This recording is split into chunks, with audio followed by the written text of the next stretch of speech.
வரும் பிரச்சனைகள் எதுவாக இருந்தாலும் நமக்கு என்னவென்று இருக்காமல் அதில் நம்முடைய பங்களிப்பை எவ்வாறு அளிக்க வேண்டும் என்பதை பற்றி நமக்கு விளக்க வருகிறார் மனுஷபுத்திரன் அவர்கள். நம் விடியலை நிகழ்ச்சியின் அடுத்த பகுதியாக வரவிருப்பது தேதும் நன்று.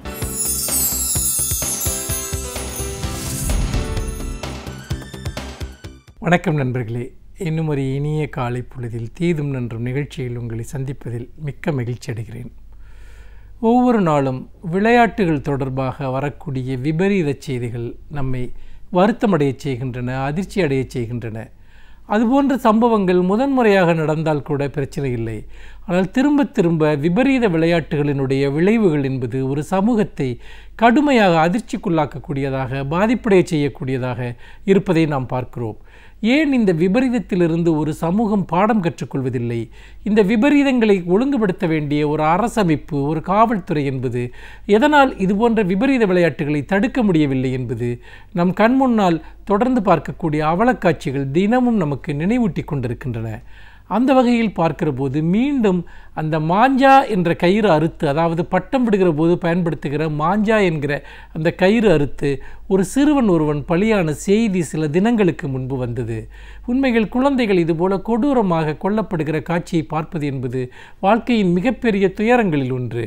ஏனென்றால் இதுபோன்று பல சம்பவங்கள் இதற்கு முன்பு தமிழகத்தில் நடந்து கொண்டிருக்கின்றன.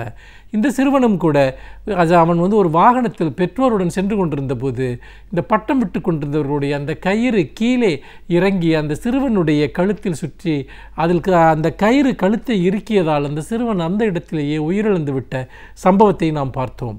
இந்த மாஞ்சா கயிறு என்பது என்ன?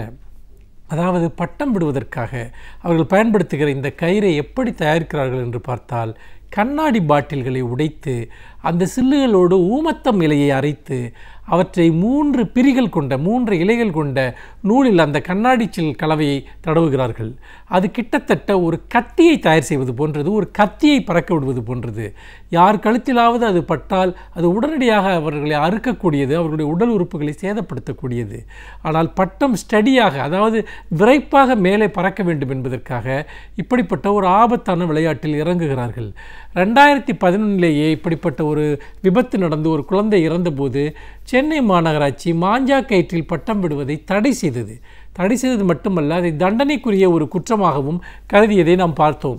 ஆனால் அப்படி அந்த சட்டம் இருந்த போதிலும் கூட இன்றைக்கும் கூட அப்படி ஒரு பட்டம் தொடர்ந்து விடப்படுவதும் அந்த மாஞ்சா கயிற்றில் பட்டம் விடுவதன் மூலமாக குழந்தைகள் பலியாவதும் ஒரு தொடர்கதையாகி கொண்டிருக்கிறது.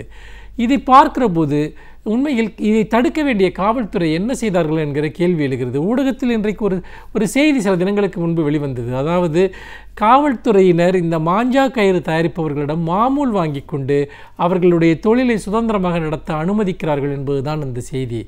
ஒரு சட்டத்தை பாதுகாக்க வேண்டிய, சட்டத்தை செயல்படுத்த வேண்டிய காவல்துறையே அந்த குற்றங்கள் நடப்பதற்கு காரணமாக இதுபோன்ற விஷயங்களில் ஈடுபட்டால் நாம் எப்படி மனித உயிர்களை காப்பாற்ற முடியும், அந்த குற்றங்களை தடுக்க முடியும்?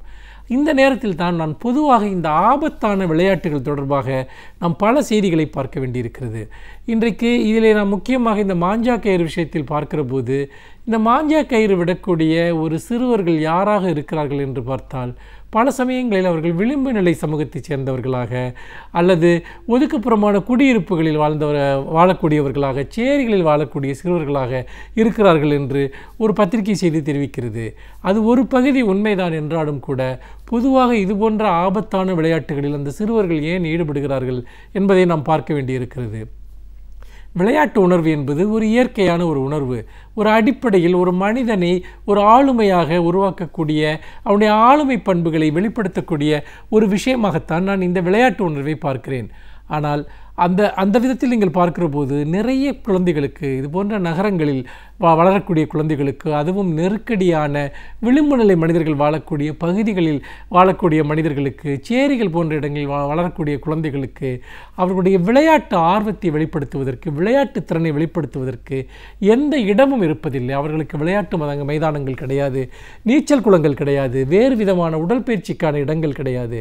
அப்படி இருக்கிற போது அந்த இளைஞர்கள், அந்த சிறுவர்கள் இதுபோன்ற விளையாட்டுகளில் ஈடுபட தூண்டப்படுகிறார்கள்.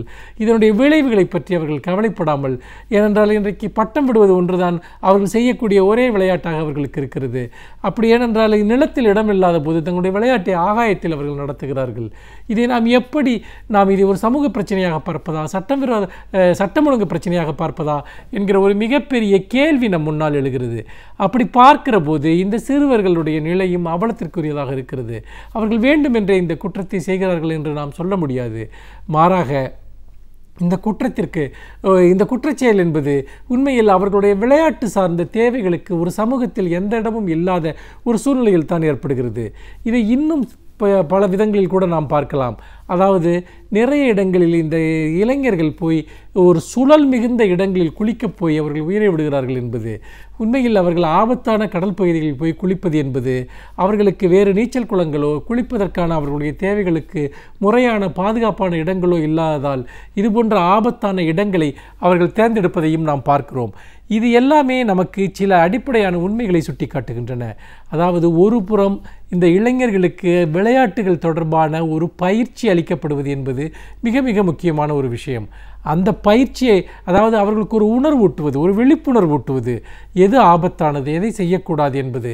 அதைவிட முக்கியமான விஷயம் இந்த ஏழை சிறுவர்கள் சிறுமிகள் அவர்களுக்கான ஒரு விளையாட்டு மைதானங்களை உருவாக்குவது, விளையாட்டு களங்களை உருவாக்குவது. நம்முடைய பள்ளிகளை எடுத்துக்கொள்ளுங்கள், எங்காவது ஒரு போதுமான விளையாட்டு மைதானங்கள் இருக்கிறதா என்பதை யோசித்து பாருங்கள். பல பள்ளிகளில் விளையாட்டு மைதானங்கள் கிடையாது, விளையாட்டிற்கான உபகரணங்கள் கிடையாது, விளையாட்டு பயிற்றுனர்கள் கிடையாது. அப்படிப்பட்ட ஒரு சூழ்நிலையில் பள்ளியிலுமே அவர்களுக்கு போதுமான விளையாட்டுகளுக்கான ஒரு இடம் அவர்களுக்கு இருப்பதில்லை. இன்னொரு புறம் அவர்கள் வாழக்கூடிய இடங்களில் சமூக இடங்களிலும் கூட அவர்களுக்கு அதற்கான வாய்ப்புகள் இருப்பதில்லை, இடவசதி இருப்பதில்லை. அவர்கள் வாழ்வதே ஒரு மிகப்பெரிய சவால் என்கிற நிலையில் அவர்கள் எப்படி இதுபோன்ற விஷயங்களை அவர்கள் தேடி பெறுவார்கள் என்பதையும் நாம் ஒரு கணம் நினைத்து பார்க்க வேண்டியிருக்கிறது. அப்படி பார்க்கிற போது இப்படி தங்கள் விளையாட்டு திறனை வெளிப்படுத்துவதற்கான சூழல் பள்ளியிலோ வாழ்விடத்திலோ இல்லாத சிறுவர்கள் இளைஞர்கள் இதுபோன்ற ஆபத்தான விளையாட்டுகளை நோக்கி போகிறார்கள். இது உண்மையில் ஒரு சமூக அவலத்தினுடைய பல்வேறு பக்கங்களை காட்டக்கூடியதாக இருக்கிறது.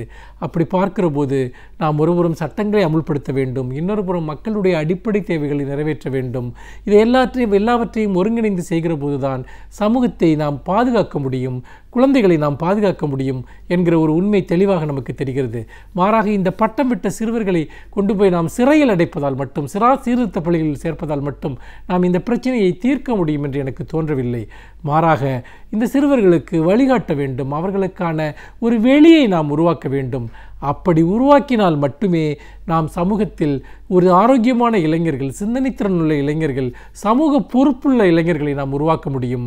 இல்லாவிட்டால் இது போன்ற குற்றங்கள் மக்கள் சமூகத்தைச் சேர்ந்தவர்களே மக்கள் சமூகத்திற்கு எதிரான குற்றங்கள் இழைக்கப்படுவதற்கான சூழலுக்கு நாமும் அதற்கு ஒரு மௌன சாட்சியாக இருப்பதை தவிர வேறு வழியில்லாமல் போய்விடும் என்று சொல்லி மீண்டும் இன்னும் ஒரு புதிய சிந்தனையோடு உங்களை சந்திக்கிறேன்.